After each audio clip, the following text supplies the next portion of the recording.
Hello and good morning, everyone. I welcome you all at Words IS. I hope everyone is doing well. So, today is 23rd April 2024, and we are going to discuss important news and articles from The Hindu newspaper. So, let's see what important news we got today to discuss. But before starting the video, for PDF, join Telegram channel Eduverse IS. Link आपको description box में provided है. Make sure video को and तक देखें so that सारी important news आपकी यहाँ पर कवर हो. तो चलिए स्टार्ट करते हैं और देखते हैं आज हमें क्या क्या डिस्कस करना है.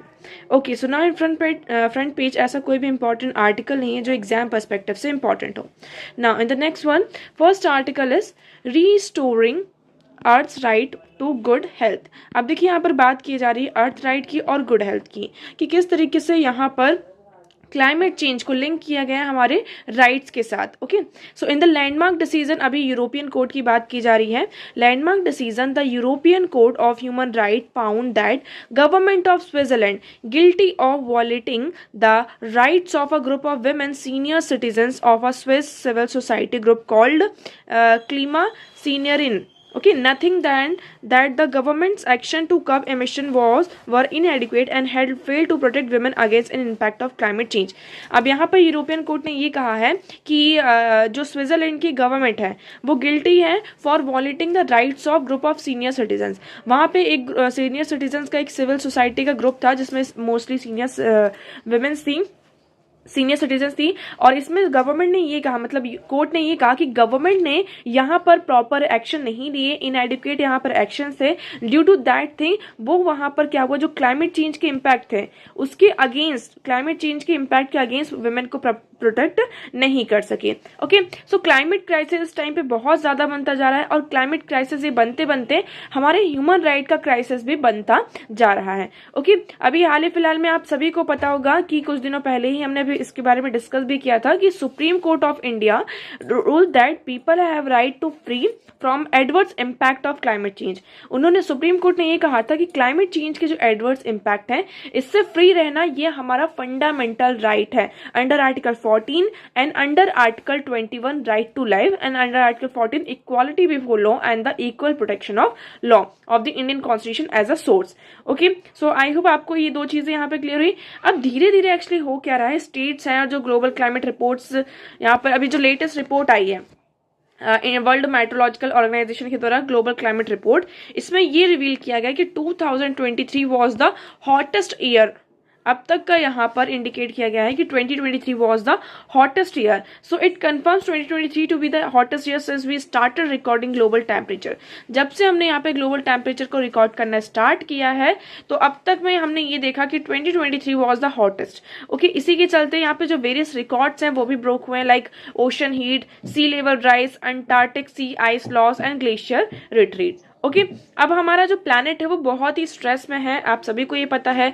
ये जो एक्सट्रीम स्ट्रेस है, health of the planet is under extreme stress impacting people's life to live a healthy life. अब यहाँ पर क्लाइमेट चेंज के इतने ज्यादा इम्पैक्ट हो रहे हैं जिसके कारण जो लोगों की लाइफ है ना, हम हेल्दी लाइफ को जीना, it is a fundamental right. ये उस राइट को क्या कर रहा है, इम्पैक्ट कर रहा है. ओके, सो अभी आप सभी को पता है कि कल 22 अप्रैल थी जिस दिन हम यहाँ पर इंटरनेशनल मदर अर्थ डे के रूप में सेलिब्रेट करते हैं, वर्ल्ड अर्थ डे के रूप में. So international mother earth day, यहाँ पर जो हम किसकी बात रहे, यूएन सेक्रेटरी है ना, यूएन के जो सेक्रेटरी जनरल हैं उन्होंने ये कहा कि humanity is acting like a mother earth's delinquent child. We depend on nature yet we have brought chaos to the natural world. These actions harm nature and they harm humanity. Together we must restore harmony with nature. अब उन्होंने ये कहा कि हम हमारी mother earth की एक delinquent child है, हम पूरी तरीके से नेचर पर डिपेंड है. आप एक भी पर्सन ऐसा बता दीजिए जो नेचर पर डिपेंड ना हो. हर एक पर्सन, यहाँ पर ह्यूमन बीइंग की बात करें या फिर एनिमल की बात करते हैं, everyone is dependent on the nature yet we have brought chaos in the natural world. उसके बाद भी हम कितना ज्यादा chaos इस नेचुरल वर्ल्ड में लेकर आ गए हैं. सो दीज एक्शंस, जो हमारे एक्शंस है वो क्या कर रहे हैं, हमारी नेचर को हार्म कर रहे हैं और उसके साथ साथ ये जो ह्यूमैनिटी है उसे भी हार्म कर रहा है. So we have to be together and we must restore harmony and nature. Okay, so अब देखिए यहाँ पर फास्टेस्ट ग्रोइंग इकोनॉमीज हैं. अब इंडिया की बात करते हैं. सो India is the fastest growing economy. India has made up rapid STRIDE in the decoupling emission from economic growth. अब यहाँ पे बात की जा रही है कि हम किस तरीके से ये जो एमिशन है ना, फॉसिल फ्यूल के कारण जो ये ग्रीन हाउस गैसेस का एमिशन है, इसे हम कैसे, ये जो कार्बन का एमिशन है, इसे कैसे हम कम कर सके। सो हम वेरियस यहाँ पे प्रोग्राम लेकर आए, like nationally determined contribution target. हमने यहाँ पर क्या किया, जो इकोनॉमिक ग्रोथ है और एमिशन, इसको डीकपल कर दिया है, इसको कपल नहीं किया है कि एमिशन को हमारा फेस आउट करना, उसे कम करना, that is different thing, and economic growth is different thing. Okay, so however the country remain highly vulnerable to climate change. More than 80% of its population live in a district that are at risk of climate induced disaster. हम यहाँ पर बता दें कि India की बात करते थे, इंडिया सबसे ज्यादा वल्नरेबल है क्लाइमेट चेंज का। 80% ऑफ हमारी जो पॉपुलेशन है वो ऐसे प्लेसेस पर रहती है जो कि बहुत ही ज्यादा क्लाइमेट इंड्यूस्ड डिजास्टर में, मतलब वहां पर रिस्क आपको देखने को मिल सकता है। Rising temperature and natural disaster are manifesting into major crisis affecting livelihood and food security and exacerbating existing socio economic equalities. अब देखिए, टेम्परेचर के राइज होने से क्या हो रहा है, नेचुरल डिजास्टर आ रहे हैं, लाइक फेमाइन जैसी चीजें हमें फेस करनी, ड्रॉट, फेमाइन जैसी चीजें फेस करनी पड़ सकती हैं। एंड ये क्या कर रहा है, हमारी जो लाइवलीहुड है इसके लिए बहुत बड़ा क्राइसिस बनता जा रहा है, ये लाइवलीहुड को अफेक्ट कर रहा है, जिसके कारण फूड सिक्योरिटी होगी आपकी, ठीक है, फूड सिक्योरिटी, और इसके साथ साथ जो सोशियो इकोनॉमिक इनइक्वालिटीज है it will also increase. Okay, so हमें यहाँ पर ये देखना होगा, कोर्ट का जो एक ऑब्जर्वेशन यहाँ पर ऐसे गया कि क्लाइमेट चेंज हमें देखना होगा राइट के पर्सपेक्टिव से, क्योंकि अगर हम इसको राइट के पर्सपेक्टिव से नहीं देखेंगे तो हम इसे नॉर्मली ले लेंगे, लेकिन अगर हम इसे राइट के पर्सपेक्टिव से देखते हैं क्लाइमेट चेंज को, ये क्या कर रहा है, हमारी जो ह्यूमैनिटी, हमारा जो राइट है, right to health, right to life, right to liberty and much more, ये इसको अफेक्ट कर रहा है। ओके, इसलिए यहाँ पर क्लाइमेट चेंज को फंडामेंटल राइट्स के पर्व्यू में लेकर आया गया है। ओके, आई होप आपको इतना यहाँ पे क्लियर होगा। अब इस आर्टिकल में आगे यही बातचीत की जा रही है कि किस तरीके से हमें यहाँ पर स्टेप्स लेने होंगे जिससे कि हम क्लाइमेट चेंज को और ये जो एमिशन है इसको कम कर सकें। Okay, so first such point to departure could be adoption of an overreaching regulation on climate change. हमें सबसे पहले क्या करना होगा, यहाँ पर ओवररीचिंग ओवर आर्किंग रेगुलेशंस लेकर आने होंगे। पहली बात तो ये, जैसे कि इंडिया में बहुत सारे यहाँ पर है, like national and state action plan on climate change. उसके बाद यहाँ पे वेरियस हमारे पास एक्ट्स है, रेगुलेशंस हैं, जो कि क्या करते हैं, अगर हम इनको प्रॉपरली क्या करते हैं, इम्प्लीमेंट करें, if we properly implement those laws, तो ये हमारे लिए बहुत ही बेनिफिशियल हो सकते हैं। बट प्रॉब्लम कहाँ आती है, problem is that in implementation में सबसे ज्यादा प्रॉब्लम यहाँ पर आती है। ओके, नाउ आपको यहाँ पे इतना क्लियर हो। अब हम सेकंड बात करते हैं, यहाँ पे वेरियस बताया गया है कि लाइक हम वेरियस कंट्रीज की बात करते हैं, like global south such as Germany, Ireland, New Zealand, Finland and South Korea, as well as the global south such as South Africa and Philippines. Okay, so यहाँ पर वेरियस स्ट्रैटेजीज को establish किया जा रहा है और नेशनल पॉलिसीज को हम लेकर आ रहे हैं, जिससे कि हम जो ग्लोबल इन्वायरमेंटल कन्वेंशन के टारगेट्स हैं उससे मीट कर सकें।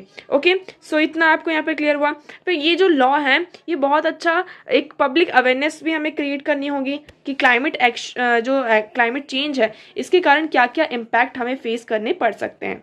ओके, सो हमारे यहाँ नेक्स्ट हम बात करें कि जो हमारे सस्टेनेबल डेवलपमेंट गोल्स हैं which has successfully integrated the SDGs into local level planning through multi tiered and multi stakeholder processes. हमें यहाँ पर जो हमें चीज़ों को पहले क्या करना होगा, लोकलाइज करना होगा, है ना, लोकलाइज करना। The case in a point in India's localisation model, हम इंडिया का एक लोकलाइजेशन मॉडल है जिसमें हमने क्या किया, फॉर एग्जाम्पल हमारे टारगेट है सस्टेनेबल डेवलपमेंट गोल के, हमारे टोटल यहाँ पे 17 टारगेट्स हैं, हमें वो अचीव करना है बाय 2030।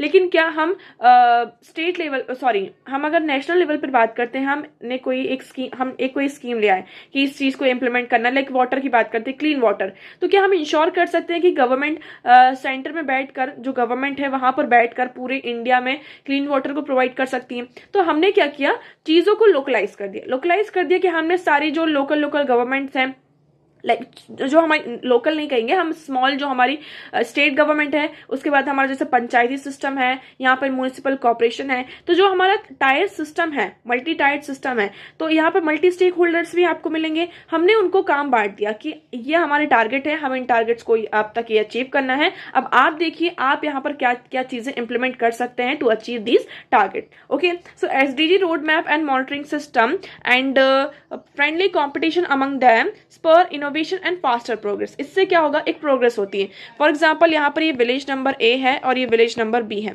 हमने बात की कि यहाँ पर क्या होना चाहिए, अच्छा ड्रेनेज सिस्टम होना चाहिए और हाइजीन पूरा मेंटेन होकर रहना चाहिए। अब हमने ये इनको दे दिया कि आप अपने तरीके से देख लीजिए आपको ये कैसे करना है, तो इन्होंने भी किया। अब इसको देखते देखते यहाँ पर बी भी काम करेगा। तो एक तरीके से हमने कंपटीशन को यहाँ पर क्रिएट कर दिया, एक फ्रेंडली कंपटीशन। ऐसा भी नहीं कि हम यहाँ पर लड़ाई झगड़े कर रहे हैं, नो, हम फ्रेंडली कंपटीशन को यहाँ पर लेकर आए, जिसके कारण एक फास्टर प्रोग्रेस और इनोवेशन हमें देखने को मिलती है। So to ensure effective implementation capacities of local government are build, the model also encourage broader participation from businesses, non-governmental organizations and citizens।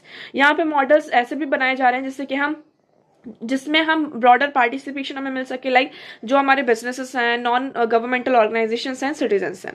Okay, second pathway यहाँ पर हमने बिल्ड किया है inter ministerial and inter sectoral approach, है ना। For example one health initiative is one such example which has brought together 13 ministries. अब यहाँ पर हम क्या कर सकते हैं, जो हमारे इंटर मिनिस्ट्रियल्स हैं, है ना, वेरियस जो सेक्टर्स हैं उनको हम साथ में लेकर आ सकते हैं। लाइक हमारा जो वन हेल्थ है, वन हेल्थ इनिशिएटिव में टोटल यहाँ पर 13 मिनिस्ट्रीज और डिपार्टमेंट्स यहाँ पर आई, लाइक जिसमें health, environment, science, technology for disaster control, research, pandemic preparedness, ये सारे जो डिपार्टमेंट्स हैं वो एक साथ आए हैं। तो इससे क्या होगा, जब for instance, a circular economy approach need to engage with human rights, complaint supply chain, including reverse logistic to have a truly transformative impact। okay, so rights based dialogue, किसमें right based dialogue की बात की गई कि हमें सबसे पहले third pathway यहाँ पे ये है कि court observation to empower citizens group and civil society organisation in fostering a right based dialogues on environment,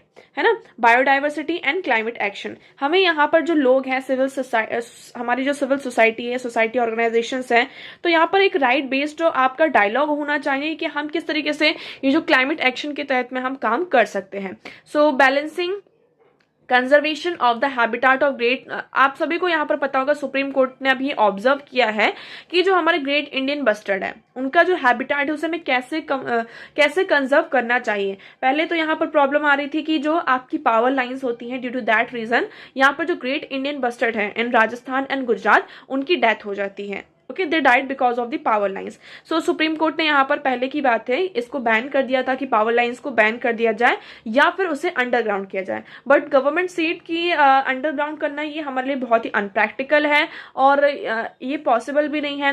तो अभी सुप्रीम कोर्ट ने ये कहा है कि ठीक है, हम इस बैनिंग को, ये जो ब्लैंकेट बैन लगाया गया था, इसको रिमूव किया है एंड यहाँ पर कमिटी स्टैब्लिश की है ये कंसिस्ट करने के लिए कि हम कोई एक होलिस्टिक सॉल्यूशन की तरफ आ सकें। क्योंकि जो हम बात कर रहे हैं कि गुजरात एंड राजस्थान की, ये दोनों स्टेट ऐसे यहाँ पर स्टेट्स हैं जहां पर आपको हाई, मतलब जो हाई सोलार पावर का यहाँ पर स्टोरेज देखने को मिल सकता है। यहाँ पर जो हम सोलार पावर को स्टैब्लिश करने की बात करते हैं, सोलार सिस्टम को, तो हमें देखिए हमारा इन्वायरमेंट भी चाहिए और हमारी जो स्पीशीज हैं उन्हें भी हमें सेव करना है, तो हम कैसे इसकी तरफ अप्रोच कर सकते हैं। So the idea of mother earth has been embedded in India's culture and traditions for centuries regarding nature as a living entity rather than just a resource। So in 2022, the Madras High Court in Tamil Nadu, while hearing a case on changing the classification of forest land, declared Mother Nature as a living being। अब 2022 की बात है, Madras high court ने यहाँ पर क्या declare किया था कि जो मदर नेचर है वो एक लिविंग बीइंग है, granting it a status of a legal person with all corresponding rights, duties and liabilities in order to preserve and conserve it। अब ये मतलब कि एक देखिए, अब हम पहले की टाइम पर क्या होता था, आप सभी को यहाँ पर पता होगा, हम इवन ट्राइबल्स एरिया में भी आप देखते होंगे, गांव वगैरह जो आपके विलेजेस होते हैं, वहां पर पहले पेड़ पौधों की बहुत ज्यादा पूजा की जाती थी। क्यों की जाती थी? इसको तो अभी तो हम यहाँ पे बहुत ज्यादा ये कहते हैं कि अरे ये सारी चीजें मिथ हैं, ये रिचुअल्स हैं, ऐसा कुछ नहीं होता। पेड़ पौधों की पूजा कौन करता है, यहाँ पर नेचर की पूजा कौन करता है, लेकिन इससे बहुत सारी चीजें लिंक है। जब हम किसी, फॉर एग्जाम्पल आपके घर के आसपास कोई ट्री है, ओके, अब हम उसकी बहुत ज्यादा पूजा करते हैं, वहां पर कुछ भी अपने एक बिलीफ सिस्टम उसके साथ अटैच कर दिया है कि यहाँ पर ऐसी ऐसी चीजें हैं, ये सारी चीजें हैं। अब कोई पर्सन उस ट्री को कट करने आ रहा है, लेकिन उसने यहाँ पर देखा कि नहीं, यहाँ पर बहुत सारे बिलीफ सिस्टम्स हैं और इनकी पूजा की जाती है, तो उसको एक बार कट करने से पहले इंसान सोचेगा, है ना, उसको कट नहीं करेगा। तो यहाँ पर हम ट्राइबल पॉपुलेशन में, हमने कल भी एक आर्टिकल यहाँ पर डिस्कस किया था, अंडमान निकोबार में जो आपके दो आइलैंड है, मोरन एंड मैंचल, वहां पर बात की जा रही है कि हम उनसे वाइल्ड लाइफ सेंचुरीज यहाँ पे क्रिएट करने की बात की जा रही है, बट उन लोगों से कोई डिस्कस नहीं किया। बट वो लोग क्या करते हैं, वहां का जो नेचर है उसे यहाँ पर पूजते हैं, उसकी वर्शिप करते हैं। सो इससे क्या होता है कि हम उस चीज को प्रोटेक्ट कर सकते हैं, प्रिजर्व कर सकते हैं। सो अभी 2022 की बात है कि मद्रास हाई कोर्ट ने ये कहा कि जो नेचर है वो एक लिविंग बीइंग है, और उसे यहाँ पर जैसे कि एक लीगल पर्सन को, एक ह्यूमन बीइंग को हम राइट्स देते हैं, ड्यूटीज होती हैं, लाइबिलिटीज होती हैं, उसी तरीके से यहाँ पर नेचर के भी राइट्स हैं, ड्यूटीज और लाइबिलिटीज हैं। So in order to preserve and conserve it. Okay, so I hope आपको यहाँ पर ये पूरा आर्टिकल क्लियर होगा। नाउ नेक्स्ट मूव करते हैं। So the next article is a lesson from Taiwan in quake resilience. अब अर्थक्वेक की बात करते हैं। In recent time last 2 decades, if we see the last 2 decades, earthquake यहाँ पे बहुत ही ज्यादा प्रोमिनेंट हो चुके हैं, like in Indonesia, Japan, China, Italy, Nepal, Afghanistan, Pakistan, Ecuador, Mexico, Morocco, Turkey Syria border. ठीक है, अभी ऑन अप्रैल 3 तारीख को, अभी 3 और अप्रैल की बात है, ताइवान में यहाँ पर 7.4 मैग्नीट्यूड का क्या होता है, आपका अर्थक्वेक आता है। सो यहाँ पर ये रैंडम अक्रेंस हमें देखने को मिलती हैं, और इसका मेन रीजन क्या है, आपकी जो टेक्टोनिक सिमिलैरिटीज। अगर इन रीजन में हम देखेंगे, हमें एक टेक्टोनिक सिमिलैरिटीज देखने को मिलती हैं, और ये क्या है, अर्थक्वेक प्रोन रीजन्स हैं। अब ये टेक्टोनिक अर्थक्वेक कैसे अकर होता है, कैसे होता है, आप सभी को पता होगा। नहीं पता तो एक बार आपको बता दिया जाए। पहले जो हमारा अर्थ था उसमें इस तरीके के, आज के टाइम पे जो हमें लैंडमास देखने को मिलता है वो इस तरीके से नहीं था, ये पूरा एक साथ था, लाइक दिस, ऐसे। इसे हम क्या कहते थे, पेंजिया।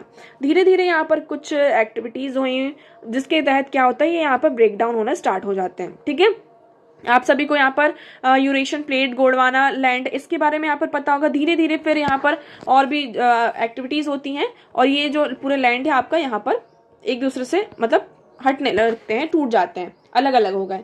फिर यहाँ पर अभी आज के टाइम पे जो आपको यहाँ पर कॉन्टिनेंट्स देखने को मिलते हैं, यहाँ पर कुछ प्लेट्स हैं, टोटल यहाँ पर कितनी 15 यहाँ पर फ्रेगमेंटेशन होता है, जिसकी वजह से यहाँ पे 15 मेजर प्लेट्स हैं, है ना। तो ये जो प्लेट्स होती हैं, फॉर एग्जाम्पल ये यूरोशियन प्लेट हो गई, ये इंडियन प्लेट हो गई, ये यहाँ पर ऑस्ट्रेलियन प्लेट हो गई। ओके, तो इनका कन्वर्जेंस हुआ।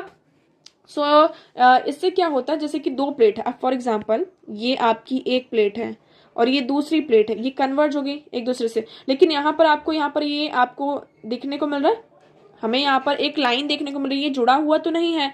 सो earthquake occur in certain regional bands, ये हमको बैंड यहाँ पर देखने को मिल रहा है। तो जब ये बैंड यहाँ पर या तो कन्वर्ज होता है, या तो एक दूसरे के और पास आता है, या दूर होता है, या फिर ये ऐसे आपस में ऐसे मूव होता है, like this, to and fro में। सो इससे क्या होता है, यहाँ पे अर्थक्वेक आपका आता है। अंदर कोई आपकी कुछ ऐसी बहुत ही ज्यादा एक्टिविटी हो रही हो जिसकी वजह से अर्थक्वेक आता है। So occurrence in certain region, the spatial distribution of explain by the theory of plate tectonics. आप लोगों ने यहाँ पे प्लेट टेक्टोनिक्स की थ्योरी तो पढ़ी होगी। So explain how earth outer most layer and lithosphere broken into 50 major fragments or plates which are constantly moving relative to each other. ये जो प्लेट्स हैं वो क्या कर रही हैं, एक दूसरे से मूव करें। आप लोगों ने यहाँ पर ये सुना होगा कि जो माउंट एवरेस्ट है, हिमालयस हैं, इनकी हाइट इंक्रीज हो रही है डे बाय डे। इसका रीजन क्या है, क्योंकि यहाँ पर क्या है, जो 2 प्लेट्स हैं वो आपस में यहाँ पे इनका कन्वर्जन हो रहा है इस तरीके से। तो यहाँ पर इस तरीके से जब 2 प्लेट्स आपस में ऐसे आती ना, तो एक ये ऐसे आई, एक ऐसे, तो एक ऊपर की तरह से उठती जाती ऐसे ही हमारे यहाँ पे माउंटेन्स फॉर्म हो जाते हैं। सो अभी यहाँ पे पूरा बताया गया है, बहुत सारे केसेस बताए गए हैं कि कब कहाँ पर कितना कितना यहाँ पर आपका क्या आया है, अर्थक्वेक आया है। अब स्टोरी बताएगी वेरियस ताइवान रीजन में आपका किस तरीके से अर्थक्वेक आया है। तो अब हमारे पास क्या है कि हम इससे कैसे प्रिपेयर रह सकते हैं, है ना। अर्थक्वेक आता है तो इसके कारण ऐसा नहीं है जान मान की हानि होती, इतना ज्यादा यहाँ पे डेवस्टेशन होता है, बहुत सारे लोगों की यहाँ पर जान जाती है, बहुत सारे लोग घायल हो जाते हैं। अभी यहाँ पर देखेंगे कि Taiwan impacted the western region, it killed more than 2430 people and left 11,305 wounded. It caused more than 50,000 building to collapse and partially damage as many. तो यहाँ पर आप देख सकते हैं कि कितना ज्यादा यहाँ पर डेवस्टेशन हमें देखने को मिलता है। सो ताइवान को ऑल्सो हम यहाँ पे न्यू टेक्नोलॉजीज लेकर आ सकते हैं, साइंटिफिक जजमेंट हमें लेकर आना होगा कि हमें जैसे कि जो हमारे लोकेशन शेकिंग लोकेशंस हैं वहाँ पर हम कैसे बच सकते हैं। वहाँ का जो बिल्डिंग है ना, ग्राउंड अगर शेक कर रहा है तो जो पर्टिकुलर एरिया है, जो कोड है, इस तरीके से हम डिजाइन कर दें, कुछ नॉर्म्स ऐसे लेकर आए कि जो बिल्डिंग्स हैं वो कैसी होनी चाहिए, अर्थक्वेक फ्रेंडली होनी चाहिए। जैसे कि हम क्या कर सके, अर्थक्वेक से बच सकें। सो एज इंडिया क्या कर सकता है, so India is going through a major phase of infrastructural expansion in many tectonically unstable region including the Himalayas. अब देखिए इंडिया में भी हमें अब बहुत ज़्यादा यहाँ पर इंडिया में भी आपकी ऐसे प्लेसेस हैं, है ना, टेक्टोनिकली अनस्टेबल रीजन्स इंडिया में भी हैं।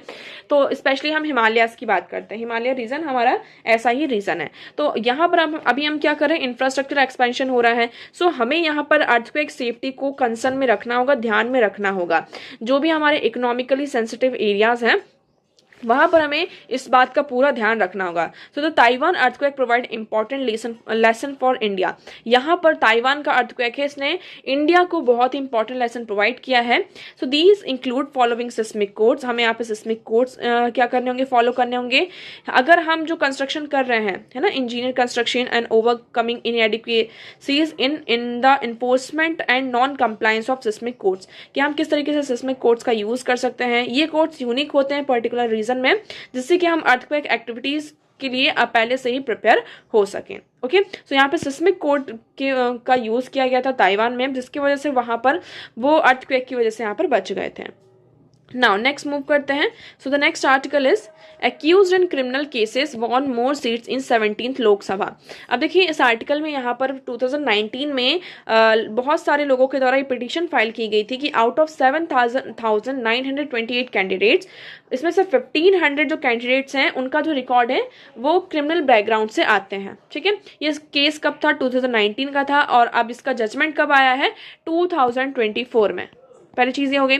अब ये कहा जा रहा है कि 17th लोकसभा में यहाँ पर बहुत सारे ऐसे पर्सन थे जिनका जो बैकग्राउंड था, कैंडिडेट्स थे, उनका बैकग्राउंड कैसा था, क्रिमिनल केस के वो एक्यूज थे। ओके, सो अभी इंडिया में हम ज़्यादातर ऐसे देखते हैं, पॉलिटिकल पार्टीज भी ऐसे लोगों को लेकर आती है जिसके यहाँ पर मतलब कि जो थोड़ा गुंडागर्दी टाइप में हो, और इस तरीके से इससे क्या होता है कि एक थोड़ी सी जो विनेबिलिटी होती है वो इंक्रीज हो जाती है। So an amicus curiae report in the Supreme Court said candidates with criminal cases won more seats in 17th Lok Sabha than those who led lawful lives। तो यहाँ पर कुछ लोग होते हैं lawful lives, लॉफुल मतलब कि एक कानूनी तरीके से चीजें करते हैं, लेकिन हमने यहाँ पर देखा 17th लोकसभा में बहुत सारे ऐसे कैंडिडेट्स थे जिनका जो बैकग्राउंड था वो क्रिमिनल था। ओके, अब इसमें हम बात करते हैं, हमारे पास कुछ इंपॉर्टेंट पॉइंट्स आ जाते हैं, like amicus curiae. Amicus curiae क्या होता है, सो इसका मतलब होता है ये एक कोर्ट का फ्रेंड होता है ना, लाइक हमारा एक फ्रेंड है, हमने उसको कुछ नाम दे दिया। ये एक न्यूट्रल लॉयर होता है जो कि कोर्ट के द्वारा अपॉइंट किया जाता है। अगर और इनकी जो रिक्वायरमेंट होती है, लाइक कोई स्पेसिफिक केस होता है तो उसमें यहाँ पर क्या करते हैं, इनको इन्वॉल्व किया जाता है। Okay, so they are advocates appointed to assist the court in the adjudication in the important cases। कुछ important case होते हैं तो उसमें help करने के लिए कोर्ट की amicus curiae होते हैं। so अगर हम इंडिया की बात करते हैं, what is criminalization of politics, यहाँ पे NCERT में भी आप लोगों ने criminalization of politics के बारे में पढ़ा होगा। so means the participation of criminal in politics which includes that criminal can contest in the election and get elected as a member of the parliament and the state legislature। criminalization of politics का मतलब है कि कोई person है, for example यहाँ पर XYZ person है, लेकिन इसका बैकग्राउंड क्या है, criminal, but still he is contesting for the election and got elected as a member of the parliament or legislative assembly, कि मतलब उसका वो जीत भी गया और वो मेंबर भी बन गया। क्या हमारे इंडिया में कोई लॉ नहीं है जिसमें हम इसको मतलब कि इससे बच सके? सो नो, इंडिया में ऐसा कोई भी लॉ नहीं है जो अगर किसी पर्सन का क्रिमिनल बैकग्राउंड है तो वो उससे मना कर दे कि आप इलेक्शन कंटेस्ट नहीं कर सकते। यहाँ पर क्रिमिनल जो कैंडिडेट्स हैं वो डिस्क्वालीफाई कब हो सकते हैं, जब उनमें कन्विक्शन हो, है ना। आप सभी को पता होगा रिप्रेजेंटेशन ऑफ पीपल एक्ट 1951, इसके बारे में हमने कई बार डिस्कस किया है। इस एक्ट के अंदर ये मेंशन है, क्राइटेरिया है कि अगर पर्सन 2 years के लिए, 2 साल के लिए क्या होता है, कन्विक्ट होता है तो वो डिस्क्वालीफाई हो जाएगा, लेकिन कन्विक्शन होना चाहिए, है ना। मतलब ऐसे नहीं कि एलिगेशंस लगे हैं, not on the basis of allegation, अगर यहाँ पर कन्विक्शन हो जाता है उसके बाद क्या होता है, वो डिस्क्वालीफाई हो सकता है।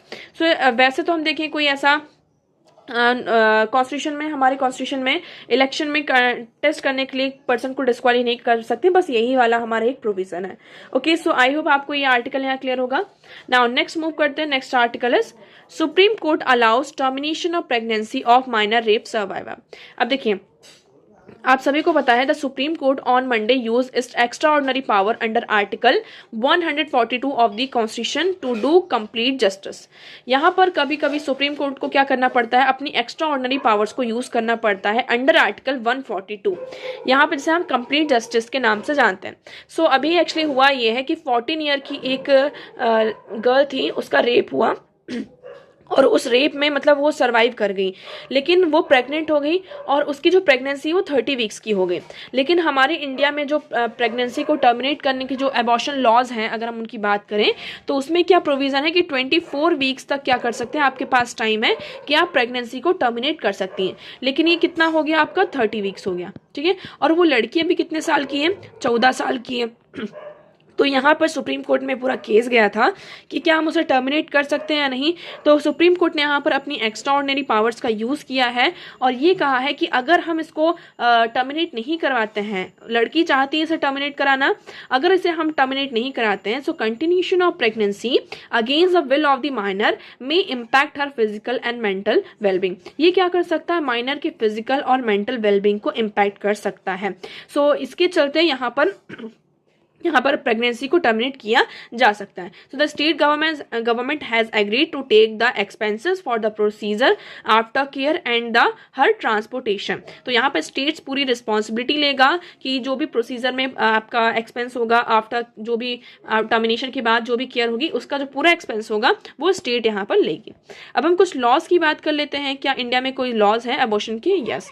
सो 1960s की बात करते हैं। पहले तो अबॉर्शन यहाँ पे इलीगल था। फिर 1964 में क्या होता है, formation of Shantilal Shah committee यहाँ पर स्टैब्लिश होती है, जिसमें यहाँ पर जो अनसेफ अबॉर्शन और मैटरनल मॉर्टिलिटी है, इसके केसेस बहुत ज़्यादा बढ़ रहे थे, तो इसे लिबरलाइज करने की बात की।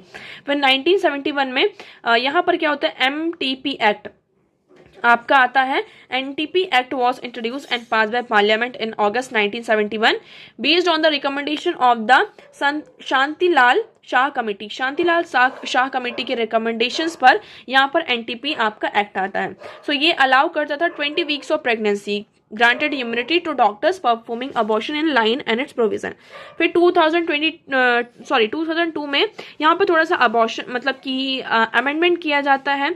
ओके, लाइक मिफ्रेफेस्टोन एंड मिसोपोस्टल, ये जो मेडिकल अबॉर्शन पिल्स थी, इसका जो यूज है उसको भी अलाउ किया जाता है। फिर 2021 में भी क्या होता है, अमेंडमेंट होता है, जिसमें जो अबॉर्शन की लिमिट होती है उसको एक्सटेंड किया जाता है from 20 weeks to 24 weeks. But इसमें भी कुछ यहाँ पर ये क्राइटेरिया डिसाइडेड है कि जो termination of between 20 and 24 weeks of pregnancy, इसके लिए यहाँ पर कैटेगरीज लिखी गई कि कौन कौन से विमेन 20 से 24 वीक्स की प्रेगनेंसी में यहाँ पर टर्मिनेशन करा सकती है। लाइक अगर कोई सेक्सुअल केसेस आते हैं, रेप के और इस तरह के केसेस आते हैं, सर्वाइवर्स, वो कर सकते हैं। माइनर के केसेस हैं, और अगर मैरिटल स्टेटस आपका चेंज हुआ है ऑनगोइंग, जैसे कि आप प्रेग्नेंट हैं और या तो आपका डिवोर्स हो गया है या फिर आप विडो हो गए हैं, विडोवुड और डिवोर्स के केसेस में यहाँ पर क्या हो सकता है, आप प्रेगनेंसी को टर्मिनेट कर सकते हैं।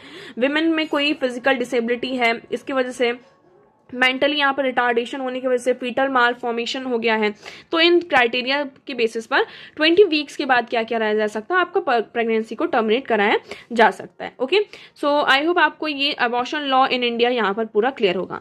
सो आज के न्यूज़पेपर में इतने इंपॉर्टेंट आर्टिकल्स थे। आई होप आपको सारी चीज़ें क्लियर होंगी, but still if you have any doubt you can ask in comment section.